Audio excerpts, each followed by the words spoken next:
عورت کو تعریف کی کمی نہیں ہوتی، اسے حسین کہو گے تو حسین تر ہو جائے گی۔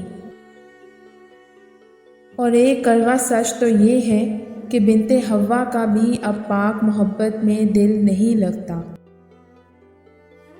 سوگ منانے سے قسمت نہیں بدلا کرتی، پا نہیں سکتے تو فاتحہ پڑھ کے آگے بڑھ جائیں۔ کسی نے ہاتھ تھام کے جھٹک دیا شدید دکھ، کوئی قبول کہہ گیا کسی کو سوچتے ہوئے۔ ایسی ویران ہوئی آنکھیں تیرے بعد کہ میں سو بھی جاؤں تو کوئی خواب نہیں آتا مجھے۔ حکیم لقمان سے پوچھا گیا کہ کسی انسان کی زندگی میں کبھی موت سے تلخ بھی کوئی لمحہ آ سکتا ہے؟ جواب دیا گیا کہ ہاں، وہ لمحہ موت سے بھی زیادہ تلخ ہوتا ہے جب کوئی صاحب ظرف کسی کم ظرف کا محتاج ہو جائے۔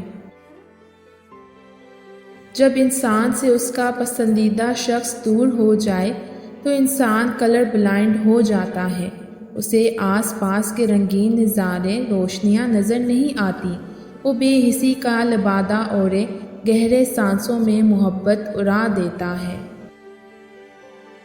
ہمیں بھی چاہا تھا کسی نے ٹوٹ کر، پھر یوں ہوا کہ ان کے جذبات بدل گئے۔ سرمے کی دھار بھی بحال نہ کر سکی، جم گیا آنکھ میں کسی کمی کا دکھ۔ دن گزر جائیں گے، تم ان چیزوں کو ترک کر دو گے جن کی تمہیں عادت ہے، پسندیدہ انسان کو چھوڑ دو گے، اپنے خواب سے دستبردار ہو جاؤ گے، اور بالآخر یہ تمہارا حقیقت قبول کرنے کی طرف سفر ہوگا۔ کچی عمر سے دوائیوں پہ چلنے والی ایک نکارہ سی لڑکی ہوں میں۔ جس شخص کے بال تیزی سے سفید ہو رہے ہوں تو سمجھ لو کہ وہ شخص پریشان رہتا ہے۔